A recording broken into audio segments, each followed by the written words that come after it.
Alors depuis quelques semaines, nous avons commencé l'étude de l'Épître aux Romains et dimanche dernier, nous avons couvert la moitié du chapitre 4 de Romains et j'aimerais qu'on puisse ouvrir donc nos Bibles ou ouvrir nos cellulaires au chapitre 4 de l'Épître aux Romains.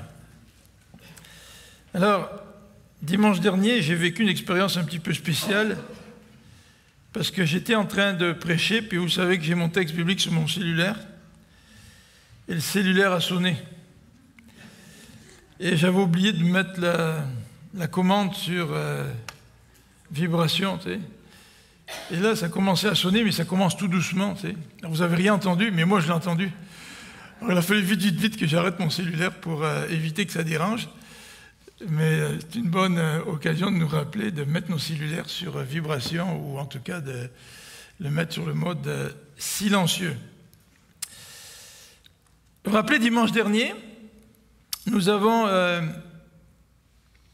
commencé notre prédication en donnant cette illustration de la grenouille dans le pot de lait. Vous savez, cette grenouille qui était tombée dans un pot de lait dont les parois étaient beaucoup trop haute pour qu'elle puisse s'en sortir toute seule et qui se débattait, puis à force de se débattre et de battre le lait, eh bien, le lait s'est transformé en beurre, puis elle a pu prendre son appui, puis elle a pu sortir. Et le résultat de cette petite illustration, ou la petite leçon de cette petite illustration, c'est celle-ci. Fais de ton mieux, puis le Seigneur va t'accepter, tu sais. Et on avait souligné que c'est souvent cette philosophie qui nous anime. Peut-être pas lors de notre conversion, lors du moment où le Seigneur nous a sauvés, mais bien souvent dans le reste de la vie chrétienne. Nous nous appuyons sur nos propres forces, alors que Dieu nous a justifiés par la foi, et que Dieu nous a transformés, et que notre service est non pas le fruit de nos efforts, mais notre service est le fruit d'une vie changée, en premier. Bien sûr que Paul nous dit de travailler à notre salut, mais ça c'est la manifestation de la transformation que Dieu opère dans notre vie. Et dimanche dernier, nous avions donc non seulement présenté cette petite illustration de la grenouille, mais nous avions donné comme titre à notre prédication sola fide, c'est-à-dire la foi seule. C'est par la foi seule que Dieu nous déclare justes. Non pas parce que nous sommes justes en nous-mêmes, absolument pas, parce que nous avons placé notre confiance en Dieu, c'est ça la foi, c'est la confiance. Bien, Dieu nous déclare justes à travers Jésus-Christ. Et aujourd'hui, c'est la fête des pères, et j'ai trouvé que ça tombait bien, parce qu'à chaque fois que c'est la fête des pères, on se dit quel sujet de circonstance on pourrait trouver. Mais je pense que Romains chapitre 4, à partir du verset 17, est un bel exemple pour nous. En tout cas, peut être un bel exemple pour nous, pères, et par extension aussi pour chacun d'entre nous. Parce qu'en fait, Abraham est notre père, nous. Et il est notre père par la foi. Et j'espère qu'en regardant l'exemple d'Abraham, nous les papas aujourd'hui, nous allons être encouragés à être aussi pour nos enfants, et pas simplement pour nos enfants, bien sûr, mais puisque c'est la fête des pères, que nous puissions être pour nos enfants des exemples de foi.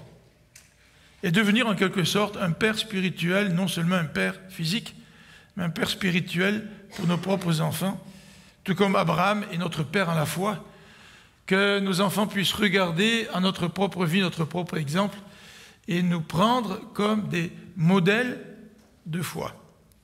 Alors dimanche dernier, en parlant de la foi seule, nous avons développer notre étude du texte en regardant l'exemple d'Abraham. Abraham a été justifié par la foi seule, non pas par les œuvres, non pas par la circoncision qui était un rite religieux. La circoncision a eu lieu au moins minimum 14 ans après que Dieu ait justifié Abraham par la foi. On a vu l'exemple de... Là, il faut que vous lisiez David. J'ai écrit Abraham, mais il faut lire David. Je me suis trompé. David, au verset 8 de Romains, il nous est dit aussi que David, dans le psaume 32, nous dit « Heureux celui pour qui le péché n'est pas imputé à justice, ou n'a pas été versé à son compte. Imaginez-vous si mon péché est versé à mon compte. Là, j'ai des problèmes. Et David sait de quoi il parle. Parce qu'à son compte, ça n'a pas été ses péchés qui ont été versés, ça a été le pardon de Dieu. Et c'est pour ça que David aussi a été justifié. Justifié par les œuvres? Absolument pas. Un meurtrier, un gars qui a convoité, qui a commis l'adultère, qui a commis un meurtre, David ne pouvait pas être déclaré juste par Dieu, à moins que ça soit par la foi. Donc nous avions regardé cela dimanche dernier, nous avions regardé aussi la situation des païens. Pour les païens, les non-juifs, pour reprendre l'expression de la Bible, les non-juifs, eux aussi peuvent être justifiés. Et non pas par les œuvres, non pas par les rites, mais par la foi. Et comme nous l'avons souligné, ça c'est un message révolutionnaire, en tout cas pour les juifs, qui eux se targuaient d'être le peuple de Dieu. Nous sommes le peuple de Dieu. C'est à nous que Dieu a parlé. C'est au sein du peuple que le temple se trouvait. C'est là que la présence de Dieu demeurait. Dieu nous a choisis, nous, la plus petite des nations, parmi toutes les nations du monde entier, pour demeurer parmi nous. Nous sommes les meilleurs. Et pas être en train de dire non, non, non. Vous ne pouvez pas être justifié par vos œuvres, par votre religion, par votre rite. Vous êtes justifié par la foi. Il y en est de même des païens ou des non-juifs. Alors aujourd'hui, nous voudrions continuer en parlant de la foi d'Abraham et décrire qu'est-ce que c'était que cette foi d'Abraham. Qu'est-ce que c'est que cette confiance qu'Abraham avait placée en Dieu. Et de nous poser la question, si nous sommes des enfants d'Abraham, est-ce que nous avons la même foi qu'Abraham? Peut-être vous pouvez penser cela superflu. Parce que dans le fond, la plupart d'entre nous, nous avons accepté Dieu dans notre vie, nous lui avons fait confiance. Mais je crois que c'est pertinent de se rappeler cet aspect-là. Est-ce qu'aujourd'hui, dans ma marche chrétienne, est-ce que je continue à exercer la foi d'Abraham, la foi de notre Père, la foi par laquelle Abraham a été déclaré juste, et la foi par laquelle moi aussi j'ai été déclaré juste? Et si ce matin, quelqu'un parmi nous n'a pas été déclaré juste par Dieu, c'est le moment d'écouter ce que c'est que la foi d'Abraham. Et puis de demander à Dieu, dire, Seigneur, je viens à toi, ma foi est peut-être un petit peu vacillante, mais Seigneur, je voudrais te faire confiance. Je veux apprendre à te faire confiance. Je veux placer ma confiance en toi. C'est ça la marque du chrétien. C'est celui qui exerce la confiance en Dieu seul et en Jésus-Christ seul. Alors je vous invite à regarder le premier aspect de notre présentation ce matin. C'est donc l'objet de la foi qui nous est décrit au verset 17. L'objet de la foi, on va commencer par cela. C'est important quand on parle de confiance, de savoir de quoi il s'agit. Nous regarderons aussi les obstacles de la foi. Ce n'est pas parce qu'on a la foi qu'il n'y a pas d'obstacle. Ou ce n'est pas parce qu'on a la foi que c'est facile. En fait, il y a des obstacles à la foi. Et celui qui a la vraie foi, ou celle qui a la vraie foi, c'est celui ou celle qui franchissent les obstacles. Et j'espère que ce matin, ça va nous encourager, parce que je suis certain que dans notre vie, nous faisons face à des obstacles à la foi.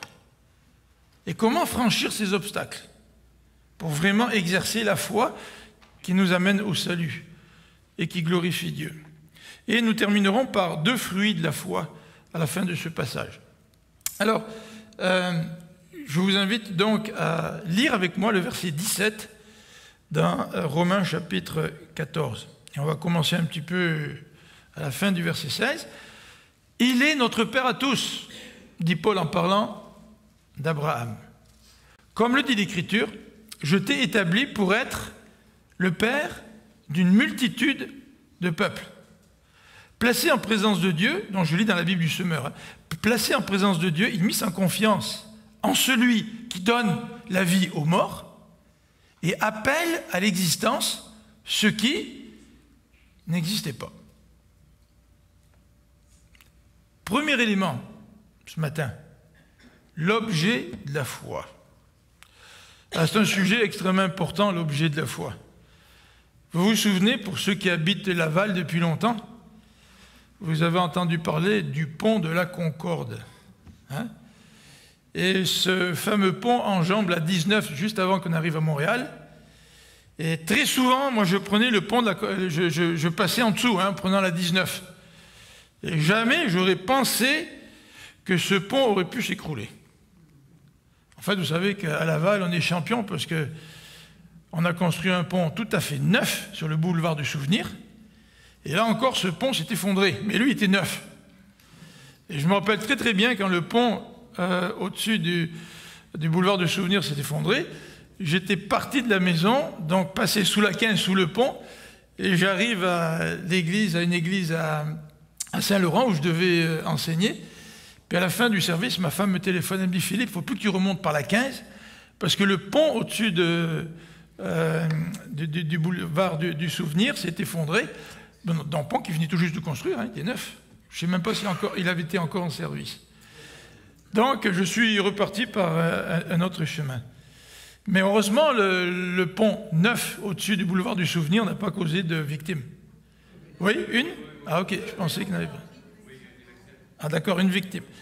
Mais le pont de la Concorde, en tout cas, il frappe davantage notre souvenir, puisque, vous vous souvenez, il a été construit en 1970 et s'est effondré le 30 septembre 2006, avec 5 morts qui ont été tués sur le coup.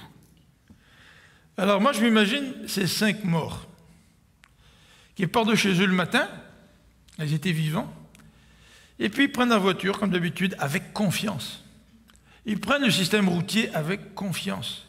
Et ils approchent de ce pont avec confiance. Ça fait combien de temps, combien de fois? Peut-être à tous les jours pour aller travailler, ils ont pris le même chemin. Ils sont passés sous le même pont. Ils avaient une totale confiance dans la solidité de ce pont. Qu'est-ce qui s'est passé? Le pont s'est écroulé. Alors la première question que nous devons nous poser, quand on parle de confiance et quand on parle de foi, c'est la suivante. Est-ce que le pont était digne de confiance? Est-ce que Dieu est digne de confiance? Dans le fond, la question prioritaire n'est pas de savoir si ma foi est forte, si ma foi est mêlée à des sentiments, des émotions. La question la plus importante, c'est de savoir si le pont est digne de confiance. Vous savez, quand vous prenez l'avion, souvent il y a des gens qui ont peur quand ils prennent l'avion. Mais la plupart du temps, il n'y a pas d'accident. En fait, on dit qu'il y a beaucoup moins d'accidents en avion qu'en voiture. C'est sûr que quand il y a un accident en avion, il y a plus de victimes. Puis vous prenez l'avion, vous tremblez un peu, puis vous n'avez pas trop confiance. Mais en fait, l'avion est le moyen le plus sécuritaire de voyager aujourd'hui. C'est un peu étrange, hein? On prend le moyen le plus sécuritaire, puis on est nerveux, des fois on a peur. Puis d'autres fois, on prend un moyen qui est moins sécuritaire, la route, puis on a totalement confiance. Et puis vous savez, on dit que les accidents, généralement, ils arrivent dans un rayon de quelques kilomètres autour de la maison. Hein, Michel, c'est ce que tu nous as dit? Les accidents arrivent dans l'endroit le plus connu, dans lequel on conduit par réflexe, en ne faisant pas aussi attention qu'on devrait. Et pourtant, c'est quand on arrive très proche de la maison qu'on a une plus grande confiance, parce qu'on se dit, on arrive bientôt, dans 2 minutes, à la maison. Alors la première question à se poser, c'est la suivante. Est-ce que Dieu est digne de confiance? Et la deuxième question à se poser, est-ce que l'intensité de ma confiance est-elle si importante que ça? En fait, ce qui est important, ce n'est pas d'être absolument sûr que le pont ne va pas s'écrouler. En fait, le pont s'est écroulé. Ou est-ce que ce qui est important, c'est l'objet de la confiance? C'est-à-dire d'être sûr que le pont est en bon état. Et tous les gens qui ont passé sous le pont de la Concorde au mois de septembre 2006, le 30 septembre, tous avaient, au niveau de la confiance, une confiance au maximum. Mais l'objet de la confiance n'était pas digne de leur confiance. L'objet de la foi d'Abraham, quel était-il? L'objet de la foi d'Abraham, c'était Dieu. Alors quand on parle de la confiance, ou quand on parle de la foi en Dieu, bien la question qui se pose, c'est la suivante. En quel type de Dieu vous croyez? En quel type de Dieu nous croyons? En quel type de Dieu Abraham a-t-il cru? En fait, certaines personnes disent que la foi, c'est comme un muscle, et qu'on devrait travailler le muscle. Ouais, c'est bien, là. si tu travailles tes émotions, si tu travailles ta foi, mais que l'objet de ta foi est un petit peu nébuleux, tu as beau travailler les muscles de la foi aussi fort que tu peux, ça ne donnera pas grand-chose si l'objet de ta foi n'est pas digne de confiance. L'objet de la foi en Dieu, quel Dieu il s'agit? Eh bien, dans ce passage, en particulier au verset 17, il nous est dit, deuxième partie du verset, Abraham mit sans confiance en celui qui ressuscite les morts, à celui qui donne la vie aux morts. Ça, c'est intéressant, hein? Alors qu'Abraham, par la suite, affaibli dans sa marche spirituelle avec Dieu. Mais le moment où Abraham a été considéré comme juste, c'est le moment où il a mis sa confiance dans un Dieu qui ressuscite les morts. D'ailleurs, plus tard, vers la fin de sa vie, lorsque Dieu lui a demandé d'offrir son fils à sacrifice, son unique, celui par qui passaient toutes les promesses d'avoir une multitude de peuples, hein, eh bien, Abraham a décidé d'obéir à Dieu. Il a dit à ses serviteurs, « Nous reviendrons vers vous. » Dans Genèse, au chapitre 22. Abraham était persuadé que même si Dieu lui demandait de mettre à mort son fils, ce que Dieu n'a pas fait ultimement, mais était persuadé que Dieu était capable de ressusciter Isaac des morts. Est-ce que nous mettons notre confiance aujourd'hui dans un Dieu qui ressuscite les morts? Ça, c'est une question, il faut réfléchir honnêtement là. Parce que rapidement, on va dire oui. Mais si nous disons oui, qu'est-ce que ça implique dans notre vie de croire en un Dieu qui ressuscite des morts? Qu'est-ce que ça implique dans ma vie? Qu'est-ce que ça implique dans les défis qui sont devant moi? Dans les décisions que je dois prendre? Et dans ces décisions qui vont refléter ou pas ma confiance en Dieu. Deuxième élément, dans ce passage, au verset 17, c'est que Abraham met confiance dans le Dieu créateur. Alors la même question se repose encore pour nous. Est-ce que nous croyons à un Dieu créateur? Et la Bible nous dit que Dieu a créé à partir de rien. L'expression consacrée, c'est ex nihilo, c'est-à-dire de rien. Nous disons que nous créons. Mais en fait, nous transformons. Nous partons de quelque chose. Dieu est parti de rien. Est-ce que vous croyez, est-ce que je crois que Dieu est un Dieu créateur qui crée à partir de rien? Et là encore, c'est facile de dire oui. Nous connaissons tellement bien le texte de la Genèse. Mais si nous croyons à ce Dieu créateur, quel va être l'impact de l'objet de notre foi quand nous sommes placés devant des défis et des décisions à prendre? Est-ce que nous allons exercer cette foi en ce Dieu qui ressuscite des morts et ce Dieu qui crée à partir de rien? Ou est-ce que nous allons prendre des décisions en se fondant sur notre propre sagesse, nos propres intérêts, en nous fondant sur notre compréhension de notre situation, sans véritablement placer notre confiance dans le Seigneur? Surprenant, hein? Parce qu'Abraham, sa foi a bien faibli par la suite. Mais le chapitre 15 nous dit qu'il a été justifié parce qu'il a cru à un Dieu qui ressuscite des morts et à un Dieu qui crée à partir de rien. Deuxième élément que j'aimerais regarder dans ce texte avec vous, c'est les obstacles à la foi. Ah oui, Abraham a cru, mais il y avait des obstacles. Et ne pensons pas que la foi, c'est aussi facile que ça vient tout seul, puis... vous savez, c'est comme un petit jardin de roses. Là. Regardez ce que nous dit les versets 18 à 20. On va lire 18 à 20. Alors que tout portait au contraire, intéressant, tout portait au contraire, il a eu confiance, plein d'espérance. Ainsi, il est devenu le père d'une multitude de peuples, conformément à ce que Dieu lui avait dit, tes descendants seront nombreux. Bien qu'il considérât son corps qui était comme mort, il avait presque 100 ans, et celui de Sarah qui ne pouvait plus donner la vie, sa foi ne faiblit pas. Au contraire, loin de mettre en doute la promesse et de refuser de croire, il trouva sa force dans la foi en reconnaissant la grandeur de Dieu. Alors regardons un petit peu ces obstacles auxquels Abraham a fait face. Premièrement, au verset 18, deuxième partie du verset 18. Abraham est devenu le père d'une multitude de peuples, conformément à ce que Dieu lui avait dit, tes descendants seront nombreux. Rien que là, c'est un premier obstacle. Le caractère incroyable de la promesse. Ça, c'est incroyable. Il y a bien des gens qui ont une descendance, mais à un moment donné, la descendance a disparu, faute de descendants. Mais là, Dieu lui dit pas simplement, tu auras une descendance, mais il lui dit, tu seras père d'une multitude de peuples. Alors c'est pas simplement une bénédiction, mais c'est une bénédiction au carré, tu sais. C'est-à-dire, je vais te bénir, Abraham, d'une manière encore beaucoup plus grande que tu peux imaginer.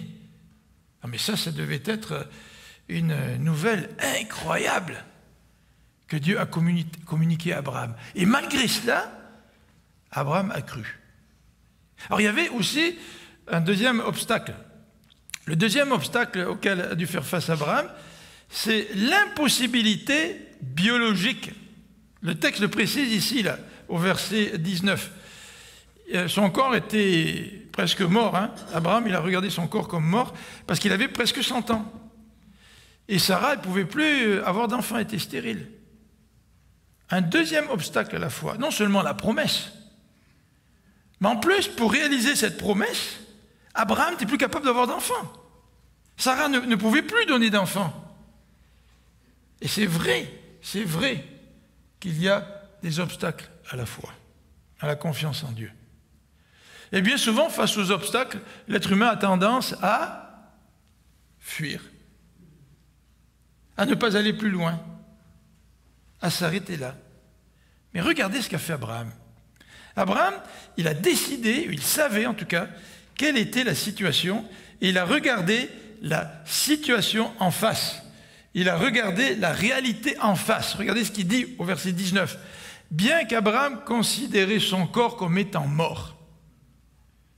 Abraham, il s'est regardé, il a regardé la situation en face, et s'est dit non, d'un point de vue humain, ça n'a pas d'allure ce que Dieu est en train de me dire.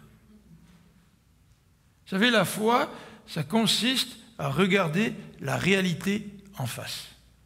La foi, ça ne consiste pas à faire comme l'autruche et à s'enterrer la tête dans le sable en disant « Dieu me demande quelque chose, je vais le faire, il n'y a pas de problème, de toute façon, avec Dieu, il est tellement grand, puis rien n'est impossible à Dieu, et puis tout va aller bien parce que Dieu est en charge. » Ce n'est pas de cette manière superficielle qu'Abraham a réagi. En fait, quand on parle de foi, c'est important de garder un équilibre entre deux éléments. Et le premier élément, c'est la foi, bien sûr, et la raison. Garder un équilibre entre ces deux éléments. Alors, si vous exercez la foi sans la raison, c'est-à-dire sans réfléchir, sans regarder la réalité en face, vous allez tomber dans ce qu'on appelle le fidéisme. Bon, dans nos milieux, on appelle ces frères et ces sœurs-là des gens qui sont spirituels. Ça a l'air tout facile pour eux, là, tu sais. Dieu demande de faire quelque chose, on le fait.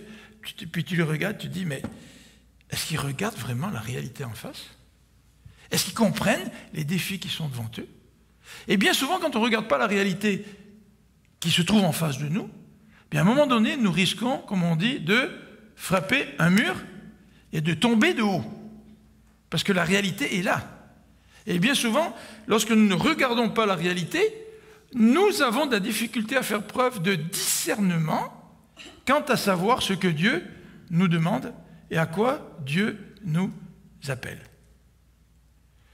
Vous savez, si quelqu'un arrive en disant « Ah, le Seigneur m'a dit que j'allais jouer de la batterie à l'église. » Puis il va voir Matthieu et dit « Ah, Matthieu, le Seigneur m'a dit que je dois jouer de la batterie à l'église. » Matthieu lui dit « Fantastique, on a besoin de gens à la batterie. » Puis Matthieu lui dit « Mais écoute, quelle est un petit peu ton expérience en musique? »« Ah, c'est pas grave, Dieu m'a demandé de jouer de la batterie. » Tu sais? Alors Matthieu lui dit « Quoi, tu veux pas jouer dimanche prochain? »« Ah oui, je vais me débrouiller, tu sais. » Imaginez-vous, là, ça n'a pas d'allure. Tu places ta foi sans réfléchir, sans regarder les problèmes, et là, ce qui va arriver, ce qui doit arriver, va arriver. Si tu veux avoir l'air fou, viens jouer à la batterie dimanche prochain, sans avoir d'expérience dans ce domaine-là. Mais quand on parle de la confiance, c'est important qu'on garde un équilibre non seulement à la foi, mais aussi et garder un bon équilibre avec la raison. Pourquoi? Parce que la foi, la raison, sans la foi, nous amène à ce qu'on appelle le rationalisme. C'est-à-dire qu'on lit la Bible avec notre raison. Et on essaie de tout raisonner. Et c'est comme si notre raison était l'autorité suprême. Et notre raison est au-dessus de la Bible. C'est nous qui allons interpréter la parole de Dieu avec notre intelligence. Bien sûr, nous sommes tellement plus intelligents que Dieu. Et nous comprenons beaucoup mieux Dieu que Dieu lui-même peut se comprendre. Hein? Donc avec notre raison, nous allons pouvoir comprendre la parole de Dieu.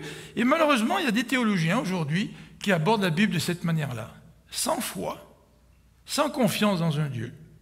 D'ailleurs, parmi ces théologiens, certains ne croient même pas au miracle, ne croient même pas à la naissance miraculeuse de Jésus, ne croient même pas à la résurrection. Tout doit s'expliquer avec la raison. Alors, quand nous entendons parler de ça, nous, chrétiens évangéliques, qu'est-ce que nous faisons? Nous réagissons en nous disant, ça n'a pas d'allure. Il faut avoir la foi quand tu lis la Bible. Mais moi, j'aimerais nous poser la question suivante. Quand tu lis les passages de la Bible, et que tu vois clairement ce que Dieu dit, et que tu ne veux pas accepter ce que Dieu dit, qu'est-ce que tu fais? Tu raisonnes ce que Dieu est en train de dire. Et tu es en train de trouver des justifications pour mal interpréter la parole de Dieu, mais pour que cette interprétation aille dans ton sens, afin que tu puisses faire ce que tu as décidé de faire, même si la parole nous l'interdit. Alors en fait, nous qui sommes peut-être un peu prompts à juger les théologiens qui utilisent leur raison et qui laissent la foi de côté, ne risquons-nous pas de tomber aussi dans la même approche lorsque Dieu nous interpelle et lorsque Dieu nous demande d'agir de telle et telle manière? Vous vous rappelez l'histoire de Balaam et de Balak? Balak, il vient voir le prophète Balaam, il veut que Balaam maudisse le peuple d'Israël. Alors Dieu dit à Balaam, non, tu ne maudiras pas le peuple d'Israël. Ouais, mais tu sais, Seigneur, le roi, il me donne pas mal d'argent, tu sais, puis moi, je suis un travailleur autonome, donc je n'ai pas de protection. Ça serait le fun d'avoir un peu plus d'argent, puis de pouvoir passer la fin de mes jours avec beaucoup de ressources. Tu sais que comme Balaam, il a essayé de raisonner avec Dieu, là. Tu sais. Et même lorsque Dieu lui a mis devant lui une ânesse qui lui a parlé, qui lui a bloqué le chemin, Balaam s'est quand même dirigé sur le sommet de la montagne. Et si ce n'avait pas été l'intervention de Dieu, qui l'a empêché de maudire le peuple, Balaam, il avait choisi son chemin, tout en argumentant, tout en raisonnant avec Dieu. Mais ici, dans ce passage, nous voyons qu'Abraham a pesé l'impossibilité humaine d'un côté de la balance, et qu'il a pesé de l'autre côté l'impossibilité divine. Quelle était l'impossibilité divine?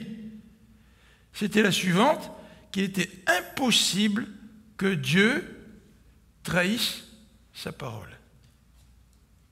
Et entre deux impossibilités, Abraham a choisi de faire confiance en Dieu. N'est-ce pas un petit peu cette situation qui nous arrive quand nous faisons face à plusieurs défis?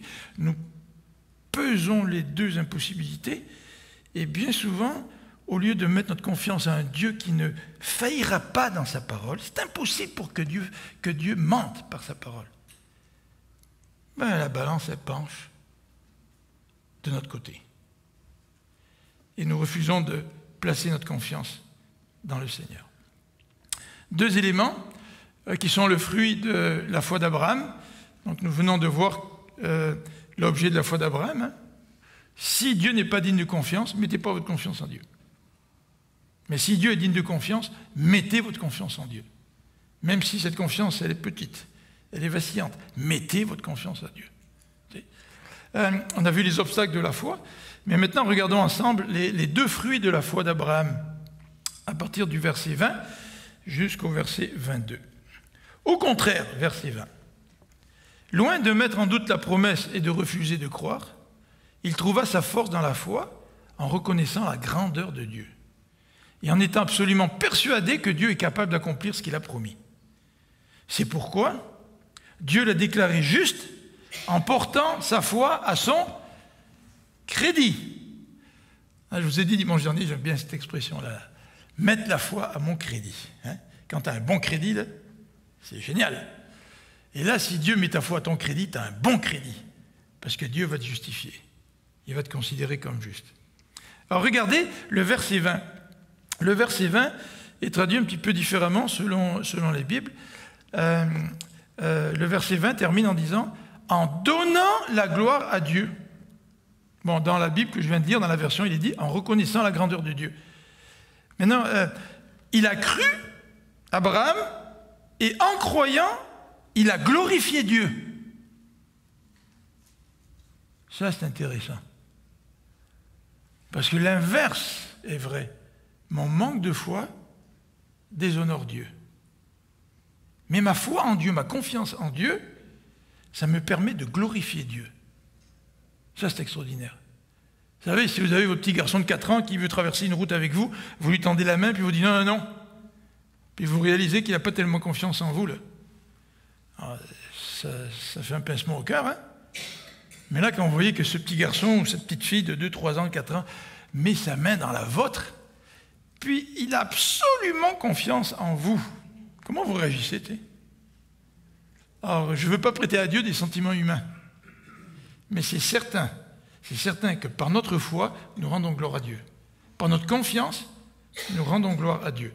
Et le verset 20a nous dit que Abraham ne douta pas, regardez, il ne douta pas, versets 20a et 21b. Il a été complètement persuadé, verset 21, en étant absolument persuadé de l'objet de sa foi. Et le verset 20 nous dit qu'il a été fortifié. Alors, je ne sais pas si l'interprétation, l'usage de ces verbes-là est tout à fait bonne, mais dans le contexte de l'histoire d'Abraham, je crois que c'est vrai. C'est qu'en même temps, Abraham, il n'a pas douté, c'est son action, il a eu foi en Dieu, mais en même temps, il a été fortifié. Donc, vous voyez, la foi exige un acte qui vient de moi, je place ma confiance en Dieu, et quand je place ma confiance en Dieu, il y a Dieu qui me fortifie encore davantage. Même la foi n'est pas une œuvre. La foi, c'est un don de Dieu. Mais quand je fais confiance à Dieu, Dieu me fait grandir. Dieu me fortifie. Dieu rend ma vie chrétienne vivante. Si tu ne fais pas confiance à Dieu, ta vie chrétienne elle va en prendre un coup. Et à un moment donné, tu te poses la question en te disant, mais est-ce que ça vaut la peine de croire? Il n'y a rien qui se passe dans ma vie. Bien, la foi, c'est ça qui rend ta vie chrétienne vivante. Et le verset 20c donc nous dit qu'Abraham, en ayant la foi, a donné gloire à Dieu, a glorifié Dieu. Mais non seulement le premier fruit de la foi, c'est glorifier Dieu, mais le deuxième fruit de la foi, on le voit au verset 17, et on va faire une comparaison entre le verset 17 à 20 et puis aussi les versets 24-25. Regardez ce que dit le verset 17. Il a cru au Dieu de la résurrection. Vous vous rappelez ça? On l'a dit tout à l'heure. Regardez la fin de ce passage au verset 24. Il nous dit, la foi sera portée aussi à votre crédit si vous placez votre confiance en celui qui a ressuscité. Si tu crois à un Dieu qui ne ressuscite pas, ta foi ne sera pas portée à crédit. Mais si tu crois à un Dieu qui ressuscite, ta foi va être portée à ton crédit. Ça, c'est extraordinaire. Regardez aussi ce que le texte nous dit. Il n'a pas nié les obstacles. Nous venons d'en parler. Abraham n'a pas mis sa tête dans le sable. Et oui, il y a des obstacles. Tu sais, je suis vieux, là. Tu sais. Puis la promesse que Dieu me fait est tellement grande. Est-ce que c'est possible? Mais il n'a pas nié les obstacles. Regardez au verset 25. Au verset 25. Jésus a été livré pour nos fautes. Ça, c'est un obstacle, nos fautes. Ma culpabilité vis-à-vis de Dieu. Et qui peut effacer cette culpabilité? Qui peut relever le défi qu'engendre notre culpabilité devant Dieu? Si ce n'est Jésus-Christ qui vient donner sa vie pour nous et qui vient nous obtenir le pardon. Et le texte biblique nous dit très clairement, dans les versets 22 à 23, Abraham a été justifié. Dieu l'a déclaré juste en portant sa foi à son crédit. Et la fin du verset de ce chapitre, il nous dit, il est ressuscité pour que nous soyons déclarés justes. Est-ce que tu as été déclaré juste? Devant Dieu, là. Passons-nous devant Dieu, là. Est-ce que tu as été déclaré juste par Dieu? Est-ce que Dieu t'a déclaré juste? C'est-à-dire que Dieu passe par-dessus tes fautes. Parce que quelqu'un a payé à ta place. Est-ce que tu le crois, ça? Est-ce que tu as confiance en Dieu pour cela? Si tu crois que Jésus a payé à ta place, si tu crois que Jésus t'obtient le pardon de tes péchés, si tu as confiance en Dieu pour cela, Dieu va te déclarer juste. Vous vous rendez compte? Devant le tribunal de Dieu, là. Ça, c'est autre chose qu'un tribunal humain. Hein? Imaginez-vous, là. C'est déjà impressionnant d'être devant un juge. Mais devant le tribunal divin, Dieu nous déclare juste parce que nous avons confiance dans le pardon octroyé par le Christ qui est mort à notre place. Avant de prendre le repas du Seigneur, j'aimerais terminer par une couple de remarques. C'est la fête des pères aujourd'hui. Abraham, c'est un exemple de foi. Est-ce que nous aussi, nous allons être un exemple de foi? Est-ce que nous aussi, nous allons faire confiance à Dieu de la même manière qu'Abraham a fait confiance à Dieu? À un Dieu créateur de rien, et à partir de rien, et un Dieu qui ressuscite. Est-ce que nous croyons à ce Dieu-là? Et le verset 23 nous précise dans le texte, et on va le lire maintenant ensemble, à partir du verset 22, c'est pourquoi Dieu l'a déclaré juste en portant sa foi à son crédit. Or, si cette parole, Dieu a porté sa foi à son crédit, a été consignée dans l'Écriture, ce n'est pas seulement pour Abraham. C'est intéressant. On aurait pu penser toujours à Abraham, puis c'est une sorte de reconnaissance que le souvenir d'Abraham se perpétue de génération en génération. Mais ce n'est pas juste pour Abraham que la vie d'Abraham a été consignée dans les Écritures. Regardez au verset 24. Elle nous concerne, nous aussi. Car la foi sera aussi portée à notre crédit, à nous, qui plaçons notre confiance en celui qui a ressuscité Jésus, notre Seigneur. Ce témoignage de foi a été écrit aussi pour nous. Et j'espère qu'un jour, nos enfants vont comprendre notre témoignage de foi. Et vont comprendre que notre témoignage de foi, il est aussi pour eux. Afin qu'eux aussi puissent mettre la confiance dans le Seigneur, la même confiance que nous avons eue envers notre Seigneur. Sommes-nous un témoignage de foi? Est-ce que je suis un témoignage de foi? Est-ce que tu es un témoignage de foi? J'aimerais lire 2 Corinthiens chapitre 4, et on va terminer avec ce verset, 2 Corinthiens chapitre 4, à partir du verset 17 et 18. 2 Corinthiens 4, 17 et 18. J'aimerais que nous puissions lire ce verset pour nous préparer pour le repas du Seigneur. Sam, tu veux venir, s'il te plaît? Nous préparer pour le repas du Seigneur. En effet, nos détresses présentes sont passagères et légères par rapport au poids insurpassable de gloire éternelle qu'elle nous prépare. Et nous ne portons pas notre attention sur les choses visibles, mais sur les réalités encore invisibles. Car les réalités visibles ne durent qu'un temps, mais les invisibles demeureront éternellement. Alors dans ce passage, il est question de notre situation, c'est-à-dire de ce qui est visible, de nos défis, de nos problèmes. Mais notre situation, elle est contrastée avec la gloire éternelle et le poids de la gloire éternelle. Le poids de l'éternité n'est pas comparable à notre situation présente, même si c'est difficile. À combien plus forte raison nous pouvons faire confiance à Dieu? Faisons-nous confiance à Dieu? Ou sommes-nous marqués par les choses visibles? Les choses visibles passent. Nous passons. Quand nous regardons notre vie en arrière, tout ce qui nous semblait tellement important, il y a 10 ans, il y a 15 ans, il y a 20 ans. Tout passe. Tout passe. Tout est vanité. Mais ce qui est invisible, la confiance dans ce Dieu-là, elle demeure. C'est ça qui dure. Quelle confiance as-tu en notre Dieu et en Jésus-Christ?